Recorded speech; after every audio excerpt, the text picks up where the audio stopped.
the United States of America, for which it stands, one nation, under God, indivisible, with liberty and justice for all.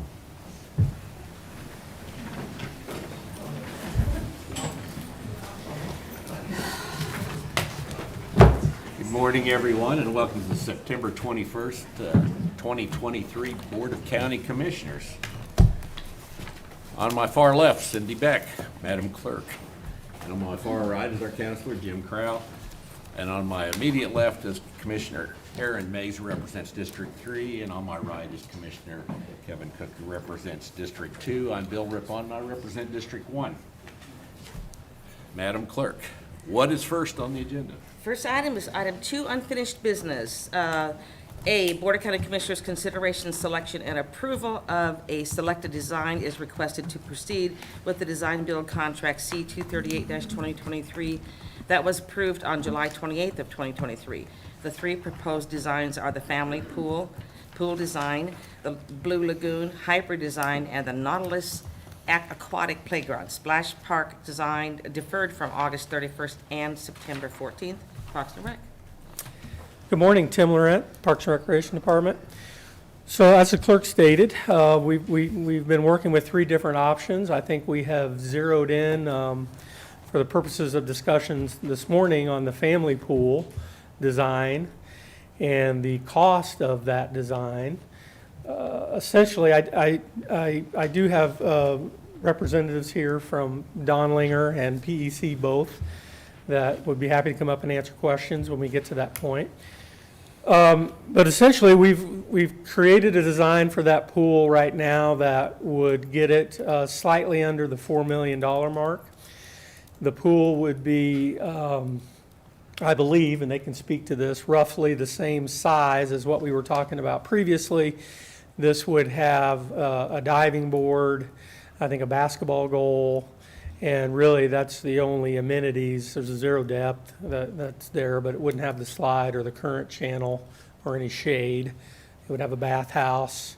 So it would have everything you would need to operate a pool, and that number is just under $3.9 million. There is also a second option where we could do some more plumbing to add some features in the future. Go ahead and do that plumbing now. That would put that price tag up to about $3.99. It would just be under the $4 million mark. But again, you wouldn't be adding any more amenities. You would just be making it so it'd be easier to add them later.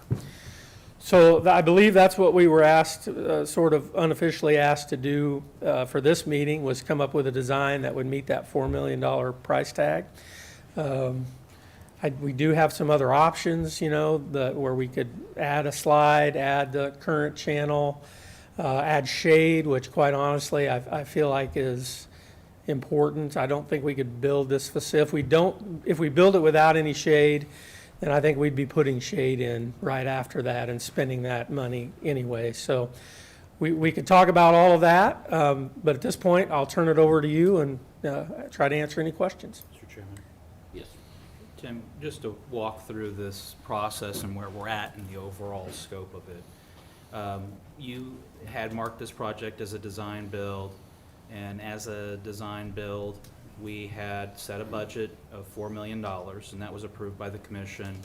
We entered into a contract with Donlinger to design, and they did community outreach.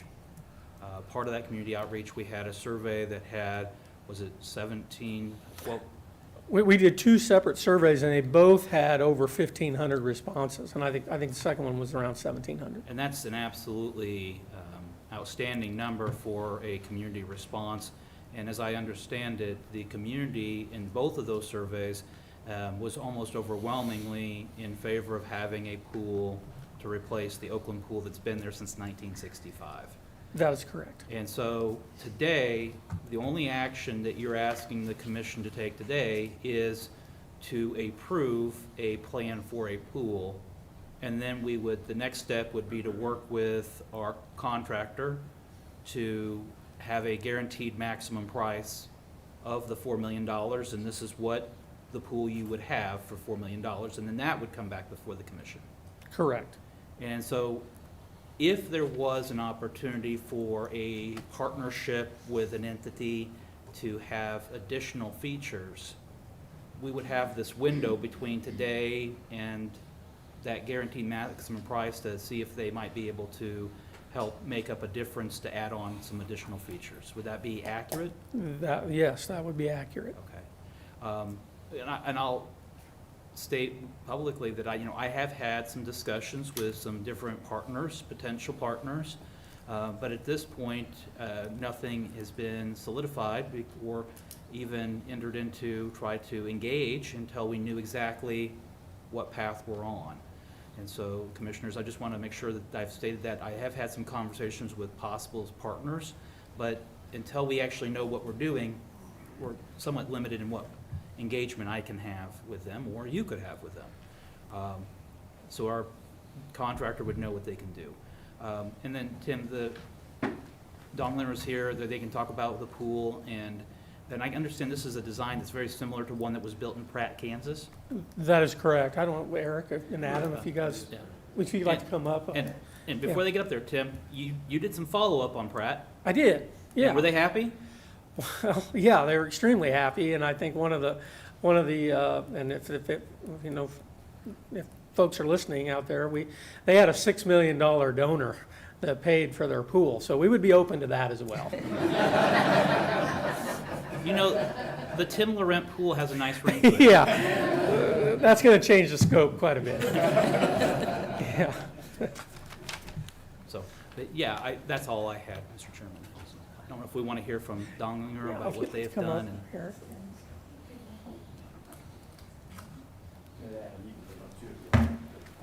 Well, Commissioners, thank you for inviting us this morning. So we're extremely excited about your project. It's pools. Adam and I really enjoy building pools, and we've been the pleasure over the last 5 years to build, Adam, 14 or 15 pools? About 14 pools Splash right now. pads. So we're experts in it. One thing we've learned along the way, though, when you build a pool, though, you got to do it right. And doing it right means you need to have the right plumbing, you got to have the right wall thicknesses, you got to have the right waterproofing, because that means longevity for the future of the pool and less maintenance. So one thing we're adamant about is not skimping on any of those quality type items to make sure you get a pool that will last the community a long, long time. So any questions you have, we'd be happy to answer. I had some questions for Tim. Okay. Tim, do we have any ideas what does it cost to run Oakland pool, our current pool that we have there? What's our yearly? Well, I can tell you what we spent this year. For maintenance items that we spent a little over $10,000, $10,609. For guards, $20,985.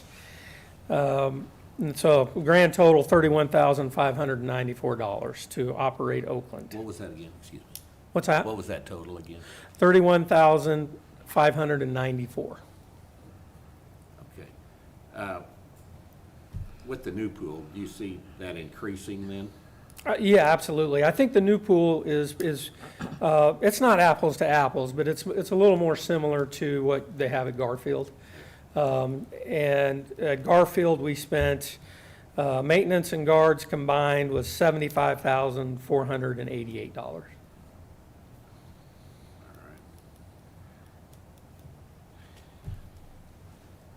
right. This is a little bit of a tough sale in that this pool is a mile from the other pool. And the old park planner in me is saying, why do we have two pools a mile from each other? Mr. Chairman? Sure. Yes, they are close, but they're actually 1.7 miles apart from each other. And the differing feature into that is that you have the Kansas River that divides the two communities. The only way for the public to be able to get from Oakland to Garfield is over the Sardu Bridge. The Sardu Bridge is just a little over 3/4 of a mile long. So out of that 1 1/7 a majority of it is going over the bridge, of which there is no barrier from the sidewalk to the traffic way, and there's not a huge barrier from the sidewalk to over the side of the bridge. And if we're talking about children and youth going across a bridge that's that long and no barrier, I worry about the safety of the community that would be going from one community to the other. And I think that Tim would also tell you Garfield is one of our most heavily used pools currently. And if we were to not have that pool, that's going to only increase that capacity at a pool that's very heavily used. And so by having this pool renovated again from 1965, it's lived a long life in our community. We're going to be able to take a lot of that strain off the Garfield pool because it is a very heavily used pool at this point. I realize it's a little over a mile, but we have areas of town too, they're 5 or 6 miles from the pool too. So that's, you know, another thing we have to look at. Garfield, the other thing we were looking at here was a splash pad, and maybe this is a question for our architects here. Are you seeing wild participation or great participation in the splash pads you put down compared, you know, how do they compare with pools? You know, I can answer that, or we could have PEC answer that, but we see a lot of use and activity out of them, and it's a certain age group, though. It really cuts off when you get to, what is it, 6 to 7 to 8, and Sure. then they're looking for something more, and that pool is something more. Smaller kids. Yeah. And then based on the surveys that I went through, and Tim alluded to, about 1,500 comments, and kind of read through all the remarks. I went through about all of them, and a lot of them were noting that there were issues and concerned about maybe some of the unhoused that would participate use the splash park, especially in that area and using that as possible bathing. And so I know splash pad was a concern with the general public at that because of where Oaklawn's located. I know in the survey, pools were overwhelmingly the preference, but I do know too that the people that filled out the survey probably have never experienced a big splash pad or. A lot of the concern was back to the safety of having a splash pad. There is a large amount of unsheltered that are along the Kansas River in Oakland. We've heard a lot about that in the media, and the concern is the safety to the children, but also the safety of the equipment and the sanitation of the equipment, and that what is going to really strain that sanitation is that water that's coming out going to be completely unfiltered. And there are spray parks that have had issues. Down in Wichita, we had a big example where you had a large number of people that all contracted rhinovirus from the water was not filtered as well as it should have been. And so spray parks aren't without their issues. There's a lot to be said about a spray park. Yes, they can open earlier. Yes, they can close later. They don't require as much staffing.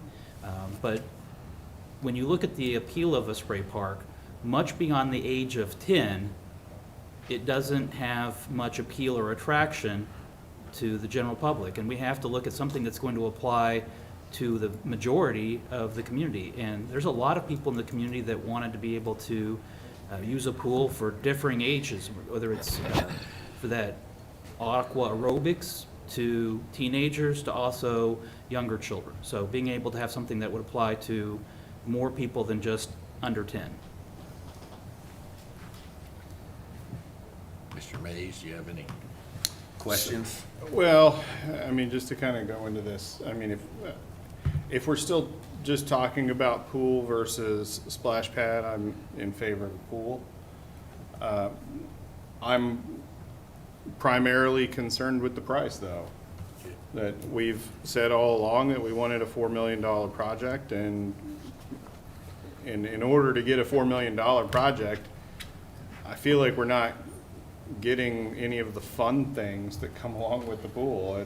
We're getting a body of water, and that's about it. And so, you know, I guess that's my my concern is, you know, do we need to make modifications to the bathhouse?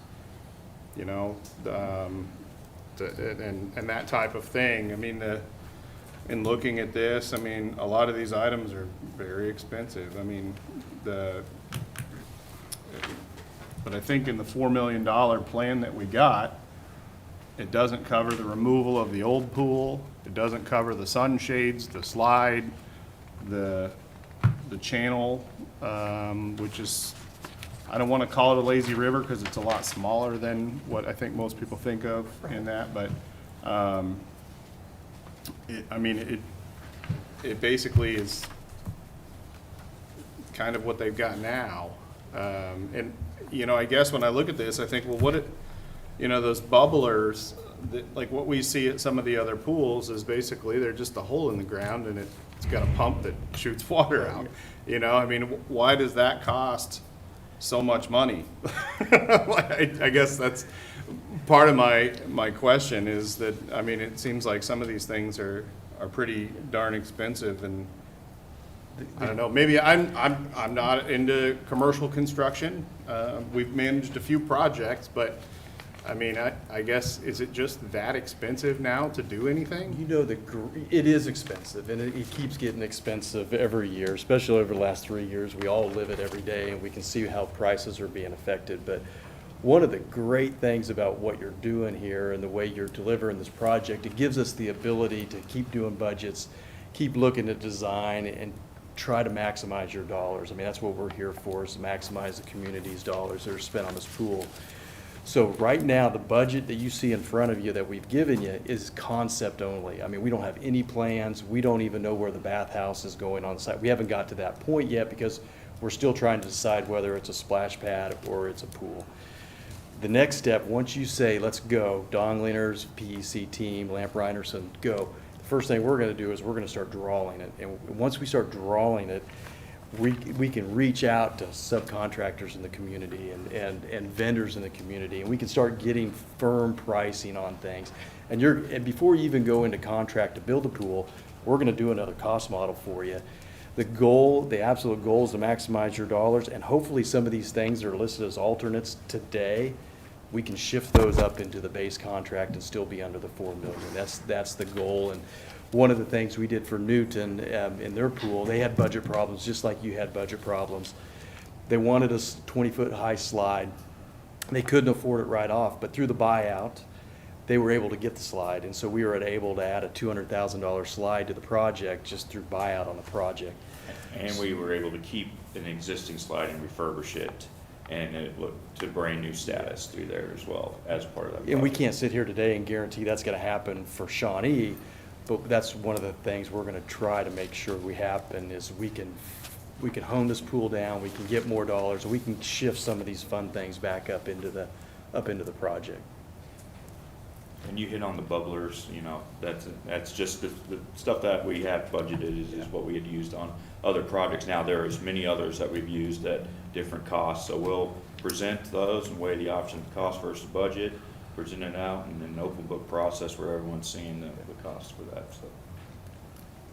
And bubblers seem simplistic, but it also depends on where you put it, because a lot of the costs it's underground and you don't see. You see the little bubbler, but you don't see all the pipe that goes to it. So we've got to maximize the thought about where we put it, close to the pump, shorten the distance of the underground pipe, which saves dollars. So our team will go through that with you.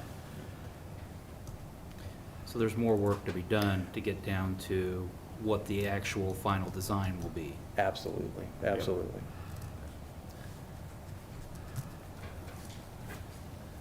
But today's action, again, is just to pick which of the three that we as commissioners want to engage with you to do. Yeah, yeah, I think it's really pool or splash pad probably, I mean, is what we're hearing. And Commissioner Rippon, I understand your concerns as a park planner. This is a little bit of a unique circumstance, and Commissioner Mays, as I've said previously, I believe that Montera is a community that we need to take a good hard look at finding a way to have an aquatic feature for their community as well. I think we have some communities that are far away from amenities, and it's just like the discussion with when we had with Midwest Health, where we had a lot of people that lived in West Topeka, West Shawnee County, that didn't have access to those, and they used Midwest Health. And so finding things that, or again, that quadrant that was drawn up in the park plan that was drawn up years ago, looking at identifying where are we weak.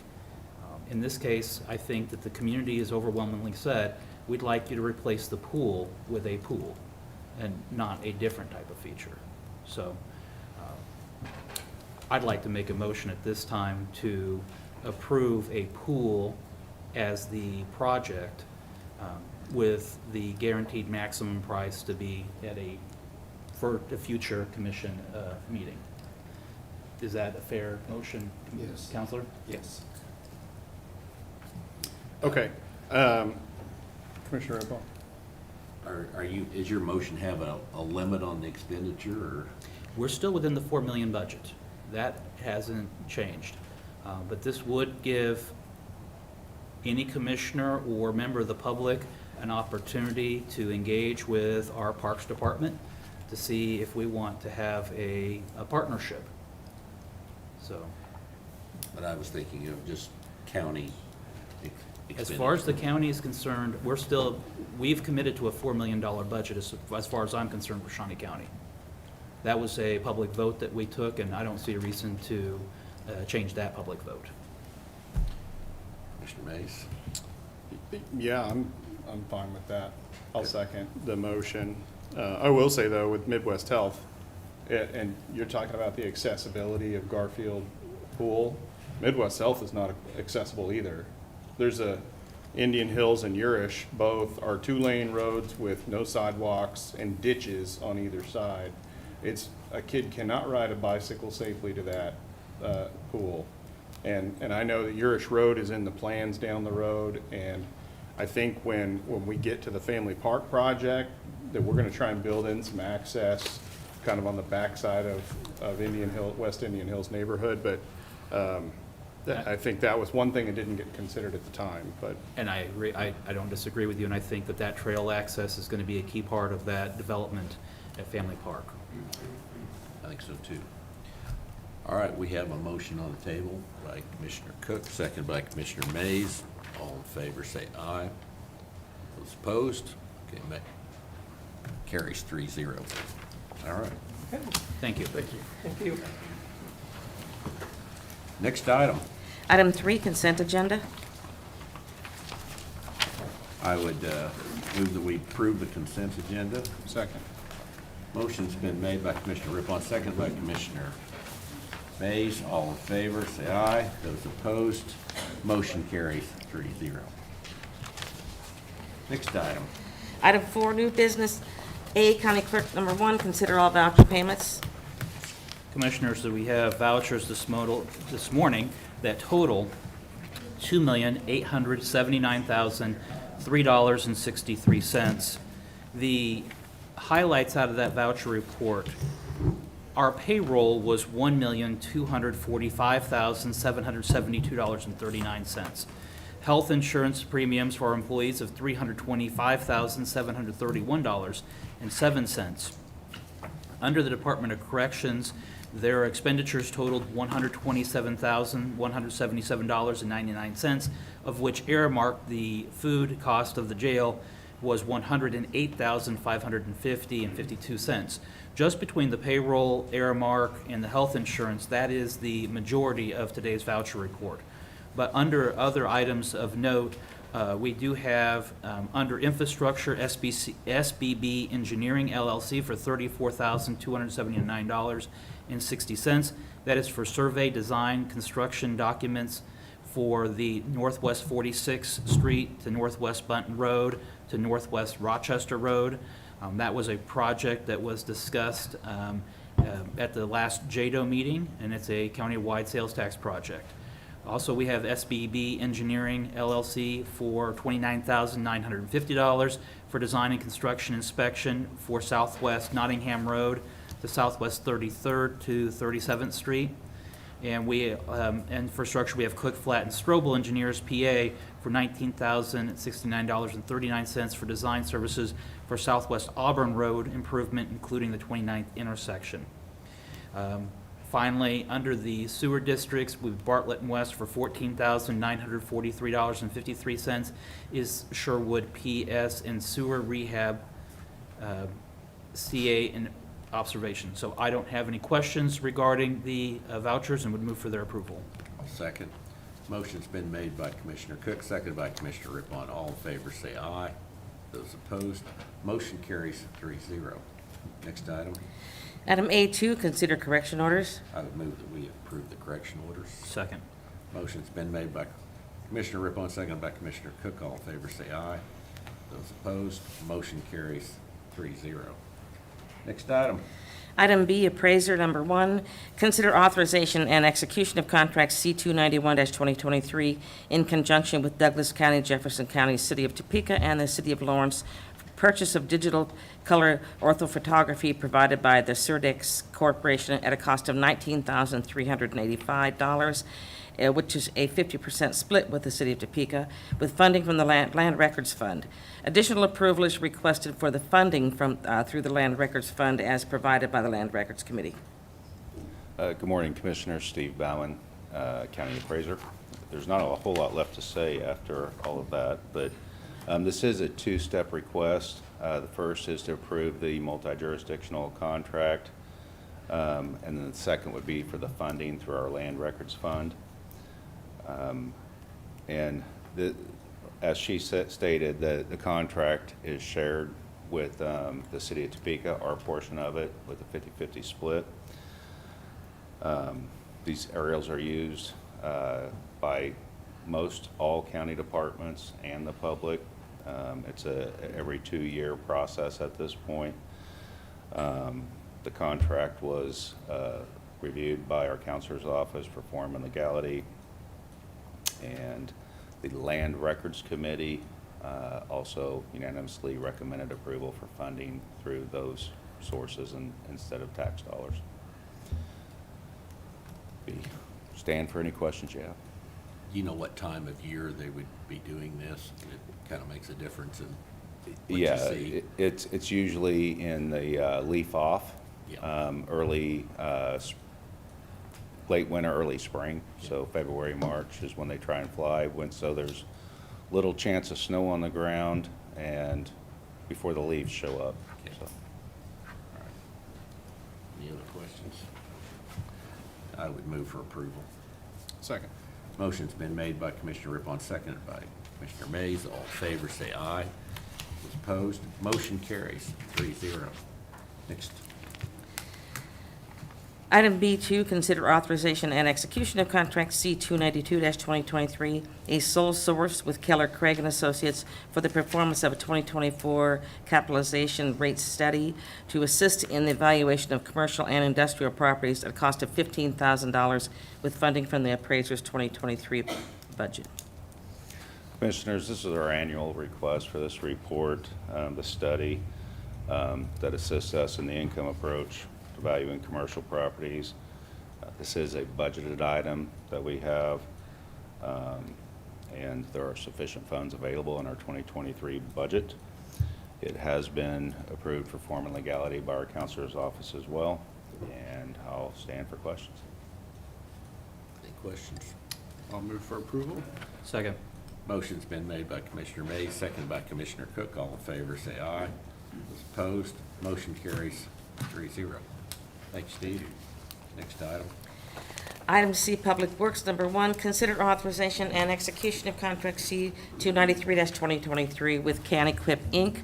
Of Wamego, Kansas, for the 2024 purchase of a mower, tractor, and a pull-behind flex-wing mower deck using Sourcewell, a government purchasing cooperative. Funding will come from the 2024 Capital Outlay Fund, $100,000, and the Public Works Special Machinery Fund, $38,130.84. Good morning, Commissioners. Kurt Niehaus, Director of Public Works. I realize that 2024 is 3.5 months away, and I realize that you guys just approved a 2024 budget. But with the extended lead times that we're seeing on equipment, I'd like to get moving on purchasing 2024 equipment today. And the first purchase is a mower tractor and pull behind flex swing mower deck. Obviously, we have a lot of right-of-way to mow. These mowers that we're purchasing, it'd be the same model that we purchased last year. They're a little more robust than what we've purchased in the past. I think overall, they'll have a longer life, and with your blessing, we would like to move forward with this purchase. I look forward to your questions. Kurt, when we're doing right-of-way mowing, this is going to be also in the ditching areas along the roadways. Do we just mow the county roadways? Do we mow township roadways? Do we mow state roadways? What do we mow? What is our responsibility, and what do we have agreements with other entities? We mow the county road system. We mow Grove Township right-of-ways. We mow Monmouth Township right-of-ways because, again, for those two townships, we have an agreement whereby we maintain their township road system. We do not mow other townships, the remaining townships' right-of-ways. So and we obviously don't mow KDOT's right-of-ways. So we concentrate on the county road system, Grove, and Monmouth Township right-of-ways. I know I get calls from time to time about people that are upset about the condition of the roadways and what it looks like, and if it's outside of the city limits, they just assume that everything is Shawnee County's responsibility. Right. So I just want to make sure that we're clearly stating what we are responsible for and what we do maintain. Thank you. Thanks. No other questions? No. I would move for approval. Second. Motion's been made by Commissioner Rippon, seconded by Commissioner Mays. All in favor, say aye. Opposed, motion carries 3-0. Thank you. Thank you, Kurt. Next item. Item D, Health Department, number 1, consider authorization and execution of contract C-294-2023 with Cox Media to provide a recruitment campaign for the Health Department for 3 months at a cost of $20,000 from October 1 of 2023 to December 31st of 2023. Good morning, Commissioners. Teresa Fisher, Director of the Health Department. As the clerk read, we are seeking approval to enter into a new agreement with Cox Media. Our department, like many others, struggles to continue to fill our vacancies. Nursing is our biggest shortage and has remained so over the last year. We have had the opportunity to meet with Cox a few times now and have seen their proposal and what their suggestions were. That was listed in the memo that you received of the different things that they're proposing. We seek to be creative in how to continue to fill these vacancies, and with that, I do have a representative from Cox Media here today. If there's questions, we'll be happy to answer them. Any questions? Not from me. Okay, I will move for approval then. I'll second. Motion's been made by Commissioner Rippon, seconded by Commissioner Mays. All in favor, say aye. Those opposed, motion carries 3-0. Thank you, Thanks, Commissioners. Teresa. Next item. Item E, Commission, number 1, consider canceling the November 9th Commission meeting. All right. Any questions about that? All right. Somebody's speaking at it, though, aren't they? Yes, Who? that would be me. Oh, okay. That is the State of the Community event that we have each year, and so that's why we're canceling the meeting. I'll move that we cancel the November 9th meeting. Second. Motion's been made by Commissioner Rippon, seconded by Commissioner Cook. All in favor, say aye. Those opposed, motion carries 3-0. Next item. Item F, Audit Finance, number 1, August 31st, 2023 financial report.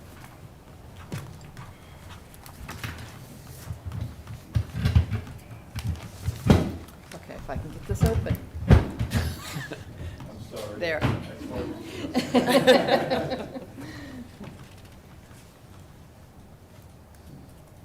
Okay, good morning. Betty Greiner, Director of Administrative Services. I'm here with the August 31st financial overview. We will begin with revenue. The total revenue we've received through the end of August is $113,752,323. That is $3,223,000 over budget, which amounts to about 2.5%. And I'll go through these different categories to let you know where that variance comes from. The first category we'll look at is property tax. We've received $92,630,981.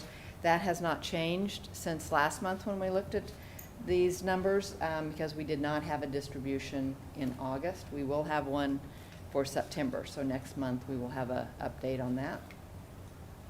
Other tax revenue, we have received $8,894,586. That is $466,000 under what was budgeted. The same thing as that one on the taxes, as we've talked all year. Most of that is attributable to special assessments. As tax delinquents go up, special assessment delinquencies go up also. Next category is charges for services. We received $4,575,201. That is $291,000 under budget. That is in a variety of places. DOC's income and for their fees has really increased and is up above budget, but Parks and Recs and Register of Deeds are both down. So this is a combination of those. And then the last is other revenue, which we received $7,651,555. That is $5,312,000 over what was budgeted. And as we've talked all year, that's primarily investment income because the interest rates are so much higher now than when we had to budget this in the middle of last year. So here is our year-to-date revenue in a pie chart. 81% is from property taxes. Other taxes are 8%. Charges for services are 4%, and other revenue is 7%. As we go on to the expenditure side, through August, we've either paid or encumbered $85,650,994. That is $41,465 under budget, which you cannot get closer than that, I don't think. That is actually 0.05%. So we are right on budget. We'll look at the different categories. The first category is law enforcement. We've spent $39,227,849. That is actually over budget by $176,000. But there again, as I talked about on the revenue side, this is made up of several different areas. The sheriff's office is actually under budget. The DA's office is under budget. The DOC is actually over budget, but on the DOC's case, it's just a timing difference that will work itself out throughout the rest of the year. The next category is recreation, $13,831,556. That is $218,000 over what is budgeted, but there again, that's just a timing difference. Public Works, $7,933,021. That is right on budget. Public Health, $5,431,917. That is $398,000 under budget, and as we've talked all year, that is from the Health Department and them being able to use grant dollars for operating costs. Next is administrative services, $10,224,805, and that is $79,000 under budget. And last is debt service, $9,001,847, and this is right on budget, and that is the total of all the debt service we will pay for this year. We've paid both payments for the year. So this is just a chart that shows the different categories. And then here's our pie chart. Law enforcement is 46% of our expenditures. Recreation is 16%. Public works 9%. Public health 6%. Admin services 12%. Debt service is 11%. Now that 11% for debt service is the highest that it will be this whole year, because that, we have paid all of our debt service for the year, so that number stays the same, where our total expenditures will continue to increase. So that percentage will go down through the rest of the year. Okay, I'll stand for any questions you might have. Chairman, Yes. just briefly, on the debt service, since we've paid all debt service for the year, and we have paid out $9,001,847, which is over the $8,995,563 that we budgeted. What caused us to go over budget on that item? Some fees that increased that we have to pay on that debt service. Okay, because usually that is going to be right on and not have any variance, and so Right. I just wanted to address why there's a variance there, because Yeah. that's one item that's usually pretty Zero, set. yes, yeah. Okay. You say those fees, are those one-time fees, like for the issuance of? No, we have to pay fees to our trustee. Security Bank of Kansas City is the trustee on all of our debt issues, and we have to pay those trustee fees every year. Okay. If there's any other questions, so thank you, Betty. Next item. Item 5, public comment. I don't have anyone signed up to speak, so is there anyone from the public who would like to speak? Seeing none. Next item. Item 6, administrative communications.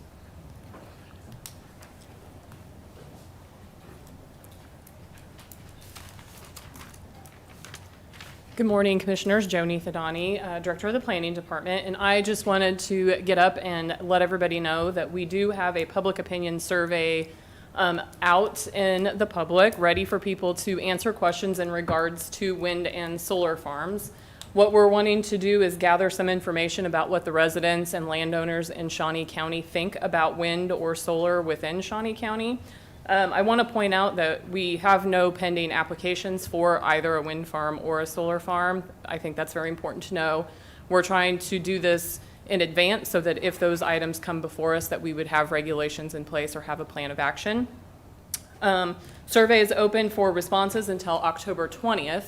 We just opened it on Tuesday and we already have 515 responses, which I think is great. I was highly impressed that we had gotten that many that quickly. We will hopefully be doing some other media releases, and anybody that would like to share the links to that survey so that we can get it out there to all of the Shawnee County constituents, I think that that would be great. You can find the survey by going to our county website, snco.us, and there's a banner at the top that you can click on that takes you to the survey. You can also go to the planning department's website, which is snco.us/planning, and there's a link on there as well. There's various Facebook posts, Instagram, Nextdoor, anywhere that you can look for your social media. You should be able to find it on a Shawnee County page. So, any questions? No. Thanks. Thank you.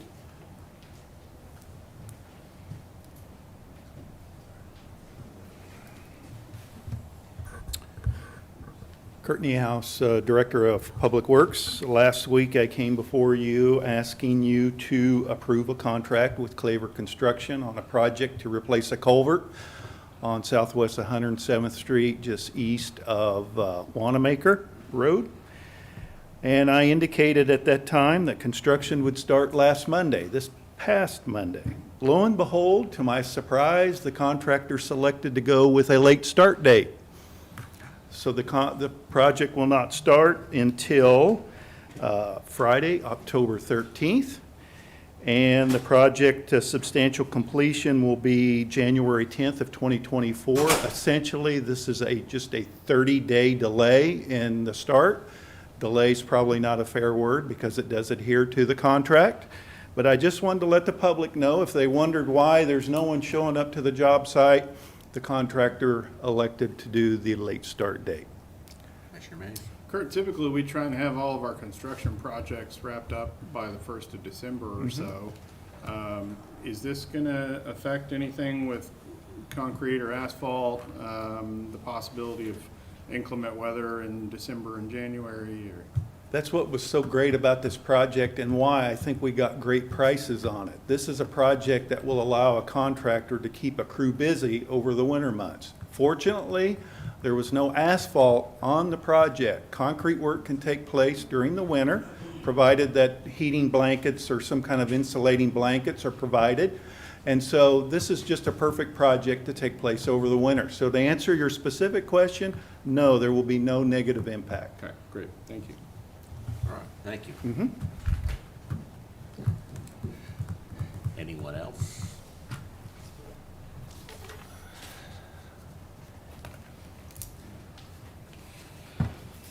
Good morning, Commissioners. Tim Phelps, the Shawnee County Department of Corrections. I have two little items. The first is to close the loop on a thing that Director Cole mentioned last week, and that is that we have our Basic Correctional Officer Academy graduation that will take place tomorrow at 4 o'clock. We have 17 staff members that are going through that academy, and so he wanted to make sure that each of you received a personal invitation to come and join us if you like. The second thing is, occurs to me that probably 90+% of the times I've stood in front of this commission, it's always been work-related and rather, I don't want to say somber, but serious. But I get to finally do something that I think is fun. We're going to do something this year that we've never done before in Shawnee County, and I'm excited about it, and I hope that we have success, and I hope it's just the first of many years. We're going to hold the first annual Shawnee County Department of Corrections disc golf tournament. And disc golf is an exploding sport on the national scene. It started in Kansas as one of the first states that took off with the sport, and we have in Shawnee County the oldest course in Kansas, and that's where we're going to play this tournament. It's the Crestview West course. I think it was established in 1979. So want to get the word out that folks can come and join us, and you get a really nice disc as part of the player pack. This is state-of-the-art stuff. It ain't your typical Frisbee. It is, they're custom built, kind of like you get the different irons when you play stick golf. You have different discs that go different distances and do different things with the shape and direction of the flight. So we invite people to come out. It'll be Saturday, September 30th, starting at 9, going until 3, and it's a flex start, so anytime during that period you can come out and play a round of disc golf. So again, I want to personally invite the commissioners. I'd like to see you out there flinging some discs about and with abandon. So anyway, just wanted to share that with everybody, and thank you for your time. And the proceeds go to a great cause. Yes, Project Topeka is going to get all of the proceeds from this event. So welcome everybody, one and all. Thank you. Very good. Thank you, Tim. Commissioner Mays. Oh, I think we got one more. Got one more. I'm sorry. John.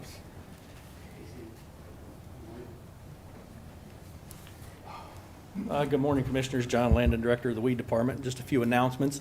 The City of Topeka is doing a water line replacement right there on 21st Street and Exoduster Boulevard, so you cannot access our building from there. You have to use the main entrance on Stormont Vale or come in from 17th and Western south of the Domer building. So that's the access points for now. This project's supposed to last probably till April sometime, so you know, that's kind of a long project. The second thing I have is Tordon and Milestones, a great product to use for your broadleaf stuff. Use it all the way up till the ground freezes, so we have plenty in stock, and stop by and grab it. And also, with fall approaching, the recommendation for honeysuckle is anytime after your grass goes dormant, glyphosate. And they've had great luck with it, and we got plenty of glyphosate. So stop by and grab all 3 of those. You can get an early jump on your broadleaf stuff and tackle your honeysuckle. So that's all I got, Commissioners. Thank you. Thank you, John. Anyone else? All right, Commissioner Mays. Are you taking public comment? Well, we've already passed that, but I suppose we could make an exception. How about if I make it the last public comment I make? Okay. You like that? Good morning. Henry McClure. I understand there's a report and a study to justify putting restaurants and private enterprise around the Starmont Bell Expo Center on what was the fairgrounds. And I want to talk to you about giving the free market the opportunity to market or bring in deals. You guys know a good deal when you see one. So let's sell off the surroundings based on retail development and development that the board thinks is going to be good. It might even live up to the plan that you've got. But this could help create a district to where the taxpayers aren't paying over $1 million to subsidize maybe not so much bad management, but maybe an attraction that's hard to attract people. So from what the study I understand says that if you put restaurants around the expo center, people will come earlier, spend money, or stay later, and it will help bolster the existing asset that you've got there. So it will create jobs. Maybe one of the local real estate brokers could actually get a job. I've groused over $1 million in fees that goes in salaries to one of your contractors that basically is in the real estate business.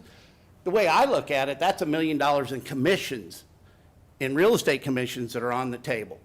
So if we take we can take the front along Topeka Boulevard, just raise up the land, get it out of the floodplain. You've got the Expo Center, you've got Heritage Hall, and you've got the old fire station. So let's let the free market have an opportunity. You've already done the study, and then just let it come in deal by deal. Just say, yeah, you know how hard it is to introduce a new idea in this community? So this is my last shot at a good idea. I say that until I get the next idea. But think about it.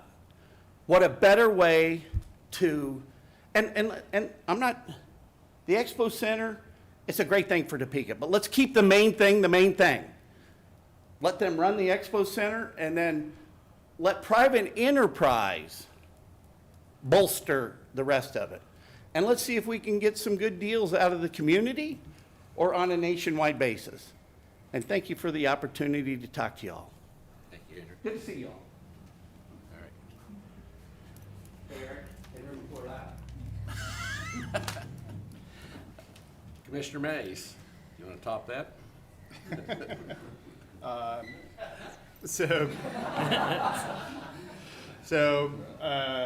I assume you might be talking about it, but Garden Glow, I believe this is the last week in the Garden Glow, so try and make it by Old Prairie Town if you can.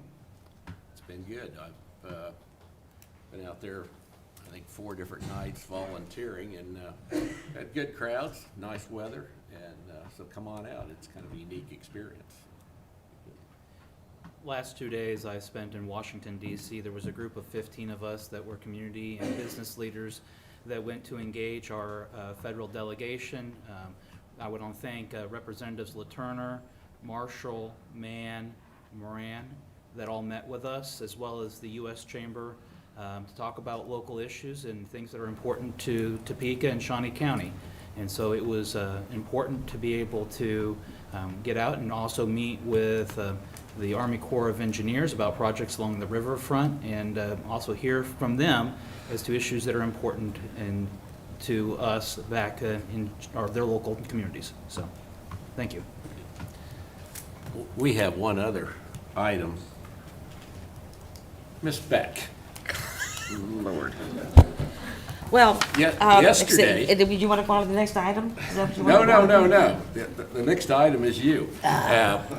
Yesterday was your birthday? Yes. Is that correct? I turned 39 again.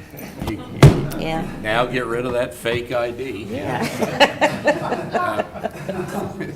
Yes, yes, it So, was. I think maybe singing happy birthday might be in order since you have done this how many times? Sung Oh, happy- yeah, 6 or 7. 600 or 700. So, anyway, is there a singer in the group? I am not. Is Henry gonna start us off?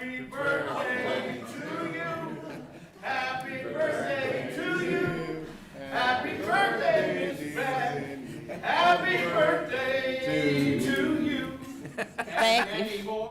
Thank you very much.